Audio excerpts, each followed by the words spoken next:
पुरुष का अर्थ इन्हीं के इन इंजीनियरों से लेना पड़ेगा, क्योंकि नहीं तो ये बहका देंगे आपको पुरुष माने आदमी हो से।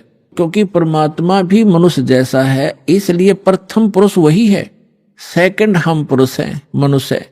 तो वहां प्रथम पुरुष, क्योंकि जैसे पवित्र बाइबल में लिखा है कि परमात्मा ने मनुष्य को अपने जैसा बनाया, तो वो भी पुरुष है, वो परमात्मा है। हम भी पुरुष से, हम नासवान हैं, हम डुप्लीकेट हैं, उसकी शकल है, उसी के आकार मिलते जुलते मनुष्य। तो ऐसे ही जिनको भगवान मिले हैं, उन्होंने कहा गरीबदास साहिब जी ने अपनी अमृतवाणी में कि हमरे ही उनियार है, हमारा सृजनहार, हमारी ही शकल का हमारा भगवान, हमारा बनाने वाला वो परम पिता। तो यहाँ पुरुष जो है इस भगवान परमात्मा की तरफ संकेत है। इन्होंने भले ही गोलमोल करना चाहा, यहाँ पुरुष लिखना शुरू कर दिया, परमात्मा लिखना बंद कर दिया, हमें मूर्ख बनाने के लिए। ये जनता के नासक थे, इनको संस्कृत अवश्य आती थी, अध्यात्म ज्ञान था नहीं। ये काल के भेजे हुए दूत थे, चाहे मैं ऋषि दानंद हो, चाहे इसके चेले जितने भी जो अनुवाद कर रहे हैं इसका वेदों का, ये स्वयं भ्रमित हैं और समाज को यथार्थ ज्ञान नहीं दे सके। और चाहे आज तक के जितने ऋषि महर्षि हुए हैं, उनको यथार्थ ज्ञान नहीं था। केवल परमात्मा ने जिन महापुरुषों को अपना परिचय दिया, अपना साक्षात्कार करवाया, सचखंड लेकर गए, वापस छोड़ा, उन महापुरुषों को छोड़कर और किसी के पास अध्यात्म ज्ञान नहीं था। अब वो ज्ञान इस दास को दिया उस परम पिता ने, इसका लाभ उठाओ। अब देखो, अब हम आगे ऋग्वेद मंडल नंबर 9 सूक्त 1 और मंत्र नंबर ये 6 तक तो ये परमात्मा लिखते आगे, और 7 में इन्होंने पुरुष लिखना कर दिया। उस पुरुष को, उस परमात्मा को लिखना था, तब माने उस परमात्मा उस पुरुष को लिख दिया। कोई बात है यार, यहां गड़बड़ कर दी। अब पुरुष माने परमात्मा, आपको पूर्ण परमात्मा, तो हम इसको पूर्ण परमात्मा बोलेंगे। उस पूर्ण परमात्मा को उग्र गतियां प्रेरणा करती हैं, यानी जब संसार में हाहाकार मच जाती है और अध्यात्म गुरु जो है अज्ञानी हो जाते हैं, उनका उद्देश्य केवल जनता को ठगना ही हो जाता है और हाहाकार मच जाती है, सब प्राणी दुखी हो जाते हैं, तो वो परमात्मा दुखी होता है, क्योंकि हम सभी उनके बच्चे हैं, वो हमारा पिता है, तो अपने का दुख अपनों को ही होता है। तो फिर वो परमात्मा उन उग्र गतियों से प्रेरित होकर 600 वर्ष पहले परमात्मा आए थे, ऐसा ज्ञान बता गए थे, एकदम शांति हो गई थी समाज में जो अभी तक चल रही थी। कोई लूटा खसोटी नहीं थी, प्यार से रहते थे, कोई किसी की आत्मा दुखाते समय डरता था भगवान से। अब आग लगी है, सब पूरे विश्व में माया माया दिखाई देती है, ना कोई लाज रही, ना कोई शर्म रहा, ना भगवान का डर रहा। तो अब पुनः स्थापना करने के लिए उस शांति की और भक्ति की परमात्मा ने पहले से ही वचन बोल रखा था कि जब कलयुग 5500 वर्ष बीत जाएगा, तब मैं अपना दास भेजूंगा, उसको पूर्ण ज्ञान दूंगा। वैसे तो भगवान ने कहा था मैं स्वयं आऊंगा 12वें पंथ में, गरीबदास वाले पंथ में। परमात्मा नहीं आए तो दास को भेज दिया, वो कंप्लीट स्पिरिचुअल नॉलेज और पूरी पावर देकर, उस परमात्मा ने अपनी पावर देकर।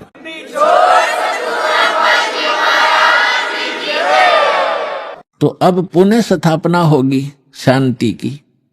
तो अब यहाँ क्या बताते हैं कि उस परमात्मा को यहाँ की उग्र गतियां यानी खतरनाक स्थिति प्रेरणा करती हैं, तब वो परमात्मा एक शोभर शरीर, सुंदर शरीर धारण करके यहाँ प्रकट होता है।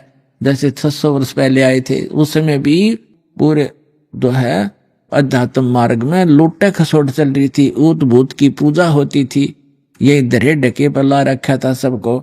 तो परमात्मा ने आके पुनः स्थापना की थी और 64 लाख शेष हो गए थे उस दानक के, जिसको धानक कहते थे, तुलाहा कहते थे।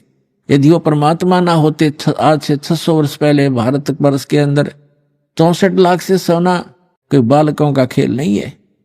और सबको परमात्मा ने भक्ति से चार्ज किया, उनको सुख दिया, उनके आने वाले बच्चे उनके घर में जन्म लिया, वो अच्छी आत्माएं हुई। तो अभी तक चल रहा था, हमारे समाज में शांति बनी हुई थी। अब ये 50 वर्ष से उरे उरे बिजली गिरती जा रही है, और अब तो पूछो ही मत। हे भगवान, जहां देखा माया माया दिखाई देती है, कोई शराब पी रहा है, कोई मांस खा रहा है, सरेआम हो गया। और कैसा हाहाकार, कोई सुल्फा पी रहा है, कोई बीड़ी पी रहा है, पूरा मानव दूषित और वातावरण दूषित हो गया। तो अब इस भक्ति से पुनः स्थापना होगी भक्ति की, और विश्व में शांति की परमात्मा का वचन है। ये तो होगा ही होगा। तो अब देखो क्या लिखा है, वेद क्या बता रहे हैं परमात्मा के विषय में, देखिएगा। हम ऋग्वेद मंडल नंबर 9 सूक्त 1 मंत्र नंबर अब 8 पढ़ेंगे। उस पुरुष माने परमात्मा को उग्र गतियां यानी भयंकर स्थिति प्रेरणा करती हैं और भासमान शरीर को यानी सुंदर शरीर को वह पुरुष वह परमात्मा प्राप्त होता है। और किस प्रकार होता है,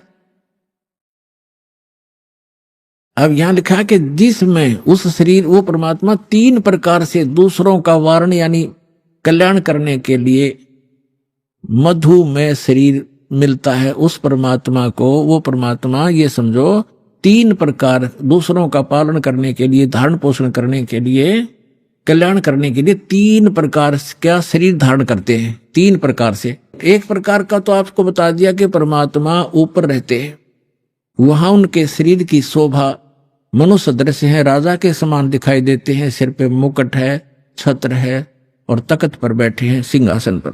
और उनके एक रोमकूप में करोड़ सूर्य करोड़ चंद्रमा मिला दे ऐसी रोशनी है उस परमात्मा के एक रोमकूप की। बाकी शरीर की कितनी होगी अंदाजा लगाया जा सकता है। और फिर वो परमात्मा दूसरी स्थिति में जब आता है, एक नवजात शिशु का रूप धारण करता है, तो दूसरी स्थिति बताई जा रही है। देखिएगा ऋग्वेद मंडल नंबर 9 सूक्त 1 मंत्र अब 9 पढ़ेंगे हम, ये 9वां है। इसमें लिखा है कि अभी इमम अधन्या उत्सनंती धेनव, धेनो माने गाय, शिशु माने बालक रूपधारी, सोम माने परमात्मा, इंद्राय पातवे। इसका अर्थ है इमम माने उस, सोम माने परमात्मा, पुरुष माने परमात्मा को, पुरुष माने परमात्मा, क्योंकि इन्होंने यहाँ सोम माने परमात्मा होता है। ये देखिए शुरू में इसी सूक्त के प्रथम मंत्र में सोम शब्द है। ऋग्वेद मंडल नंबर 9 सूक्त 1 मंत्र 1 में, इस 1 में ये सोम शब्द है। सोम, सोम माने परमात्मा, यहां भी सोम लेंगे। अब ऋग्वेद मंडल नंबर 9 सूक्त 1 मंत्र 9 में सोम शब्द है। सोम, उस परमात्मन को, उस परमात्मन को, उस पर पुरुष को, परमात्मा को जो शिशु रूप धारण करके आता है कुमार अवस्था में यानी बाल्य अवस्था में। अभी अधन्या, अधन्या माने अहिंसनीय लिख दिया इन्होंने। अध्य माने अभी माने पूर्ण रूप से सब प्रकार से, अधन्या माने बिना धनाई, धेनो माने गौवे। हमारे यहाँ क्षेत्र में हरियाणा के अंदर जो गायें नए दूध नहीं होती, गर्भ धारण नहीं किया जिसने, तो उसने ये उसको ये कहते हैं ये बिना धनाई है अधन्या। क्योंकि ये कुछ शब्द हमारी लैंग्वेज में संस्कृत के, कुछ पंजाबी के, कुछ वैसे अन्य भाषाओं का भी समावेश है। जैसे अब इंग्लिश वर्ड भी गढ़े हो गए शब्द हमारी भाषा में, ऐसे पहले से हमारे कुछ शब्द मिले हुए हैं भाषा में। तो हम अधन्या माने बिना धनाई, अभी अधन्या पूर्ण रूप से यानी कंवारी, धेनो माने गौवे। उस परमात्मा की जो शिशु रूप धारण करके जब आता है, उनके परवरिश की लीला कुंवारी गायों के द्वारा होती है, ये वेद बताते हैं। और वो किस परमात्मा की हुई है? श्री कृष्ण का इतिहास आपके पास जीवनी है, श्री रामचंद्र की जीवनी आपके पास है, जिनको आप भगवान माना करते थे, या ब्रह्मा विष्णु महेश की दिखा दो इतिहास, उन्होंने ऐसे कुंवारी गाय का दूध पिया हो। तो who is God? Kabir is God. और कौन कबीर? जो काशी में आए थे धानक दुल्हा।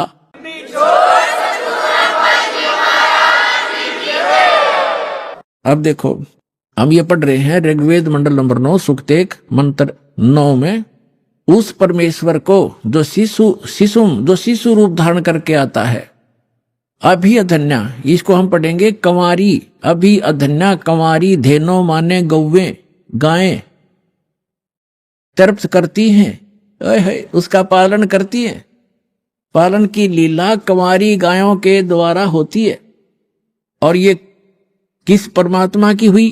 कबीर गॉड की। आपको कबीर सागर से प्रमाणित कर दिया था।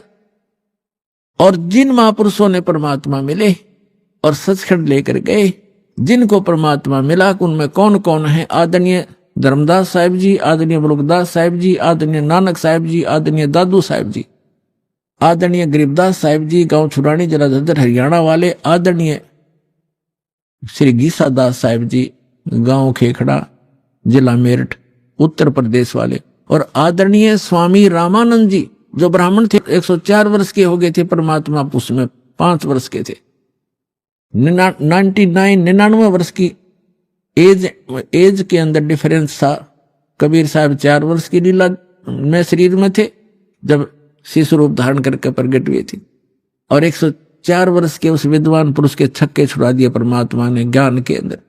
तब उसने कहा था कि मैं जब मानूंगा, मैं अंदर समाधि लगाता हूं, मैं समाधि में आपके दर्शन कर लूं। तो परमात्मा ने समाधि लगवाई उसकी, फिर लेके गए ऊपर सचखंड में। ओए हो, वहां देखा वास्तविक एक काल ने धोखा देने के लिए यहां पर स्वर्ग बना रखे और यहाँ की 4 मुक्तियां बता रखी। चारों मुक्ति का भी समय सीमित है। ब्रह्मलोक में गए हुए प्राणी भी वापस जन्म मृत्यु में आते हैं, और केवल उस अमरलोक में शाश्वत स्थान में गए हुए प्राणी फिर कभी लौट कर संसार में नहीं आते।